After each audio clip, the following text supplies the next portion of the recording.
Bueno, estamos atravesando un proceso electoral con el tema de la inflación casi como tema central de la campaña. Tenemos el precedente que acabamos de conocer de la inflación en Córdoba, que supera el 12%, la más alta registrada desde la salida de la crisis de 2001. Bueno, estamos esperando por el indicador, ahora creo que el 14, ¿no? De este mes. Está María Castiglione con nosotros, que es economista. ¿Cómo estás, María? ¿Qué tal? Buen día. Buen día, buen día. Bueno, este antecedente, ¿qué nos presagia para la inflación que dará a conocer el INDEC? Bueno, creo que es el día 14, ¿no? Sí.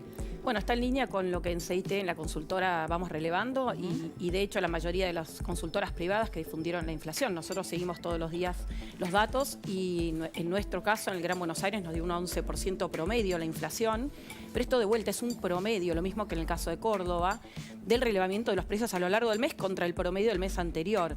Lo que vimos es una escalada de los precios durante el mes, sobre todo obviamente después de las PASO, de la devaluación. ¿Por qué? No solamente alimentos, entiendo. Bueno, alimentos lideró, pero también hay otros rubros que reaccionan rápidamente, medicamentos que vienen subiendo muy fuerte ya desde hace muchos meses por arriba del promedio, en promedio 15% los remedios, todo lo que tiene que ver con productos electrónicos, textiles, productos ligados al turismo internacional. Digamos, hay un montón de ítems que enseguida reaccionaron. Y también los servicios. La carne, ¿no? Perdón, la carne. En alimentos, la carne lideró con más del 20% promedio aumento. Bebidas también, ¿no? Las bebidas, casi todos los productos, yo diría, en promedio alimentos y bebidas en nuestro indicador fue promedio más de 14%. ¿Y estamos viendo ya el impacto de la devaluación o todavía no? Bueno, no sé si el todo, pero sí en buena parte enseguida reaccionaron. ¿Por qué? Porque la devaluación, sin un plan, sin un acompañamiento a expectativas, en Argentina es sinónimo de crisis y de que todos los precios van a acompañar y rápidamente reaccionaron. Además habían vencido los programas de precios justos, había que replantear el escenario pospaso, con lo cual muchos precios que venían también atrasados, contenidos por acuerdos o negociaciones con el gobierno, subieron rápidamente. Y de hecho hay además escasez de productos. Las dos cosas están pasando. Vos hablabas de la coincidencia de las consultoras privadas en este 11% para agosto, más o menos, ¿no? Sí. Y por lo que escuché, también todas coinciden en que ya los 2 dígitos vinieron para quedarse, que no va a ser un mes de inflación a 2 dígitos, sino que septiembre no habría demasiadas razones para que vuelva al dígito. Bueno, septiembre ya tenés un problema que es el arrastre. Claro. O sea, vos última semana de agosto contra última de julio tenés un promedio de inflación de 15% y en alimentos de 20%, con lo cual arrancás ya muy mal. En alimentos de 20% a pesar de todos los controles, los precios justos, todo lo que está haciendo el Ministerio de Economía. Es que precios... perdón, Cuidado, no te sé ni cómo se pero, llaman. pero está claro que primero vino la devaluación, una evaluación, dicen que fue muy mal aplicada, que técnicamente fue un desastre. Y después volvieron a poner unos supuestos precios justos sobre esa evaluación.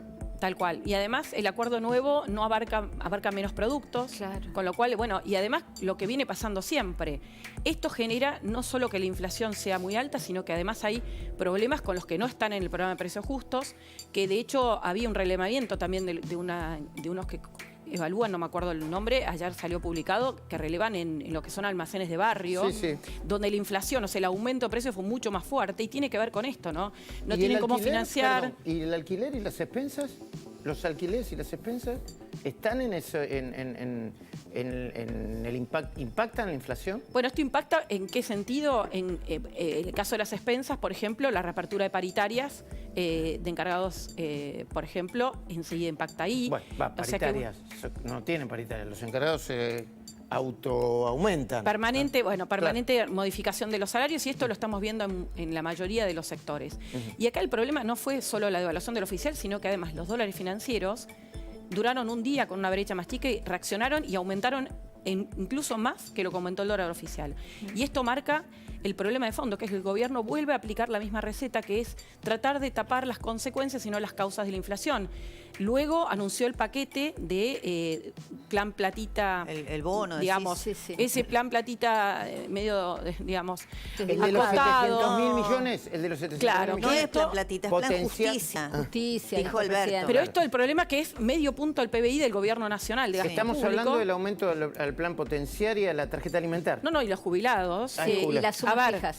Está claro que los jubilados Está claro que la UH Está vienen todo demoradas, trazado, están obviamente. perdiendo en términos inflacionarios, pero anunciar ese aumento de medio punto del PBI de gasto público sin tener cómo financiarlo, porque el gobierno no solo no redujo el déficit fiscal, sino que lo aumentó.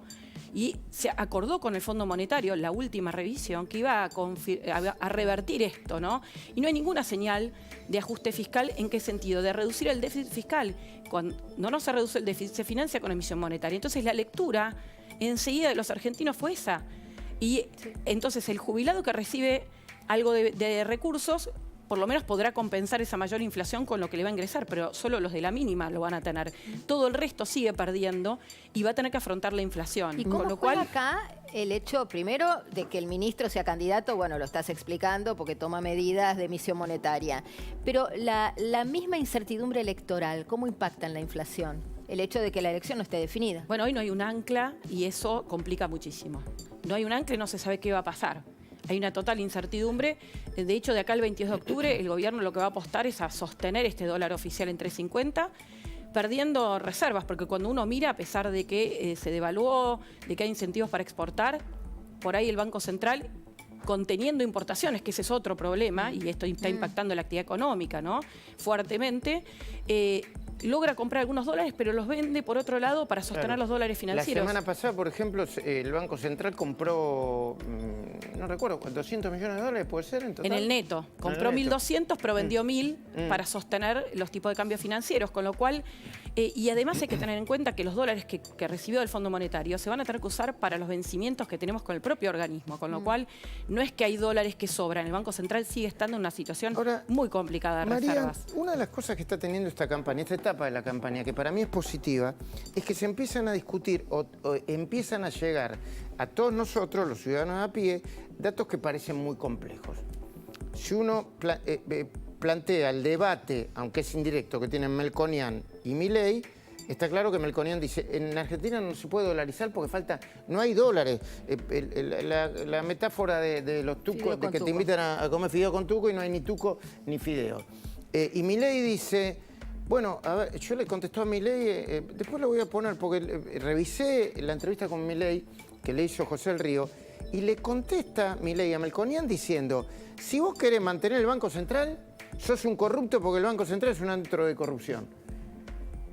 No estoy defendiendo a nadie, pero ¿me explicás? Porque no es un debate, no le responde con un dato técnico o económico. Sí, con una Milei. acusación personal. No, me parece que Milei apela a la bronca y al enojo que tenemos todos los argentinos por los resultados, porque la verdad que cuando uno mira la performance, hace 12 años que la economía no crece, se van a cumplir más de 12 años, el PIB por habitante, digamos, viene cayendo un 11%, entonces lo que vemos es que es imposible que los salarios le puedan ganar a la inflación, y todo empleo que se crea, por la cantidad de trabas y regulaciones que hay, y la industria del juicio genera empleo no registrado.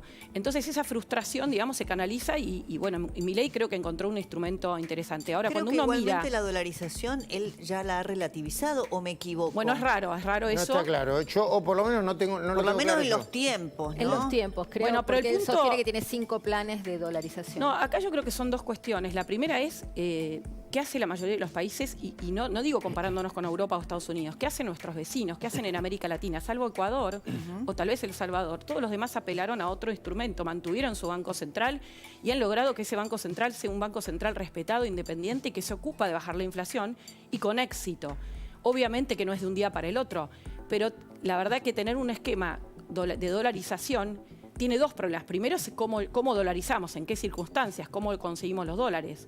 Y la verdad que no es fácil técnicamente, digamos, Ocampo escribió un libro, hablamos mucho con él respecto de esto, nosotros también, y la verdad que es complejo, es muy complejo la implementación, y por otro lado es complejo funcionar en términos de dolarizar, una economía dolarizada. En Ecuador la mayoría quiere quedarse dolarizado, así como en Argentina en la convertibilidad no queríamos soltar la convertibilidad. ¿Por qué? Por el miedo al que va a pasar, porque estábamos aferrados a ese régimen que nos tenía, por un lado, con inflación baja, pero por otro lado tenía un montón de restricciones, que Argentina, la verdad, podría aspirar a no tener. O sea, hay que hacer los deberes y me parece que dolarización o tipo de cambio flexible va a ser sostenible en el tiempo y funcionar si hacemos los deberes. ¿Cuáles son los deberes? Equilibrio Tener fiscal. un Estado no solo equilibrado, sino también un tamaño del Estado que implique tener impuestos lógicos y coherentes para poder competir con el resto del mundo. Hoy Argentina, las empresas argentinas tienen que afrontar una carga tributaria gigantesca, totalmente ineficiente. Y no solo eso, regulaciones que hacen perder el tiempo. Eso se llama pérdida de productividad. Dedicar esfuerzos no a ser mejores, a producir mejor, sino a ver cómo golpear la puerta a un funcionario, burocracia. cómo conseguir dólares, cómo zafar de un juicio. Y eso es algo que nos hemos ido acostumbrando, pero cada vez ha ido incrementándose en este último tiempo a mayor velocidad. Por eso es difícil que Massa pueda proponer algo diferente cuando él en realidad profundizó este esquema. Gracias, María. Ha sido muy No, clara de como nada. siempre. Es Muy María interesante. Castiglione, economista. Gracias por haber venido. Bueno, Gustavo Carvajal, hay novedades en el crimen de Lobos, ¿no? Exactamente, Luis,